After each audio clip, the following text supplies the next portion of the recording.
আজি কঁঠালৰ চব্জি বনাম। চাফা কৰি ললোঁ এইকেইটা। মই কঁঠালখিনি এনেকুৱা কাটি লৈছোঁ, অকণমান ডাঙৰ ডাঙৰকৈ কাটি লৈছোঁ। আলু দুটা দিছোঁ, আলুটো ডাঙৰ ডাঙৰকৈ কাটি লৈছোঁ। এতিয়া মই কুকাৰত দি দিওঁ সিজিবলৈ, তেতিয়া সহজ হয়। মই সেই দালি দিছিলোঁ, দালিৰ হালধি লাগি আছে, মই তাতে দি দিম পানী অকণমান দি পেলাই সিজিবলৈ। 3টামান হুইচেল বা 2টা হুইচেল মাৰিবলৈ দিম। এতিয়া মই একেলগে নিমখো দি লওঁ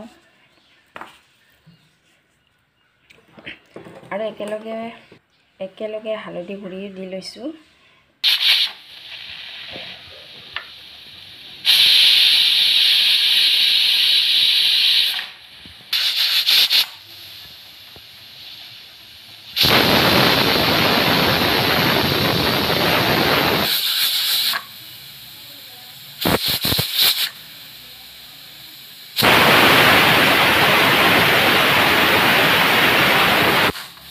এই 3বাৰ হুইচেল মাৰিবলৈ দিলোঁ।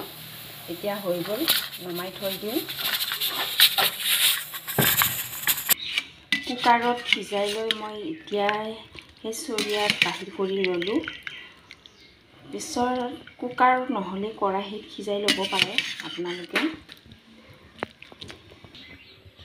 জ্বলা পিচি ল'লোঁ আৰু আদা নহৰু এইখিনি পিচি লৈছোঁ।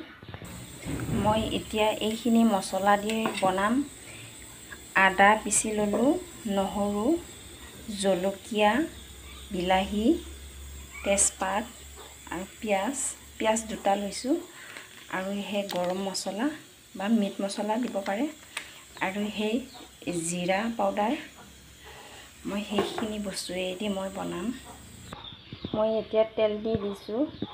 মাংসৰ নিচিনাই সেই ভাজিবৰ কাৰণে মাংসত যিমান তেল দিয়ে সেই তেনেকুৱা তেল দিব লাগিব, তেতিয়া ভাল হয়।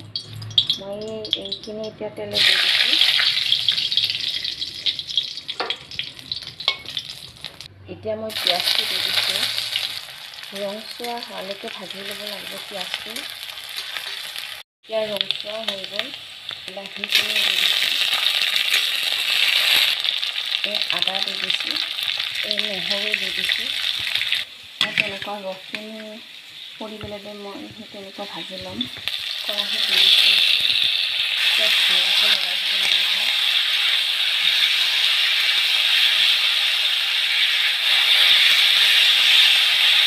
জিৰা গুড়ি দি দিছোঁ। পিচি লোৱা জ্বলাখিনি মই এতিয়া দি দিম।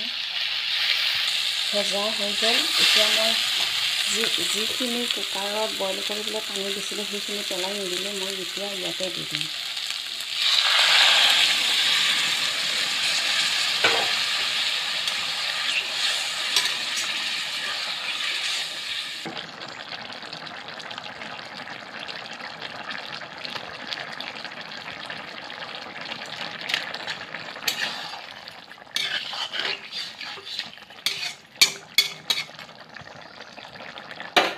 এতিয়া ঢাকি থৈ দিম।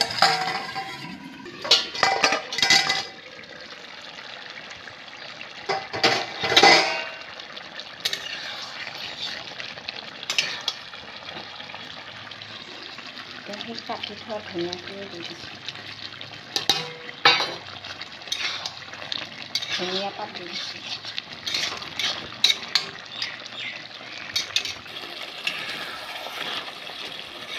চব্জিখিনি হৈ গ'ল, কঁঠালৰ চব্জিখিনি হৈ গ'ল। এতিয়া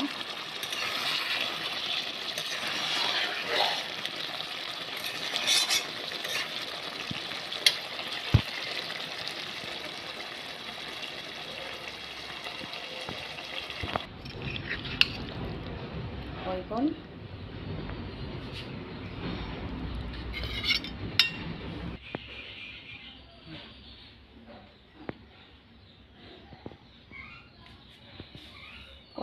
কঁঠালৰ চব্জি হৈ গ'ল।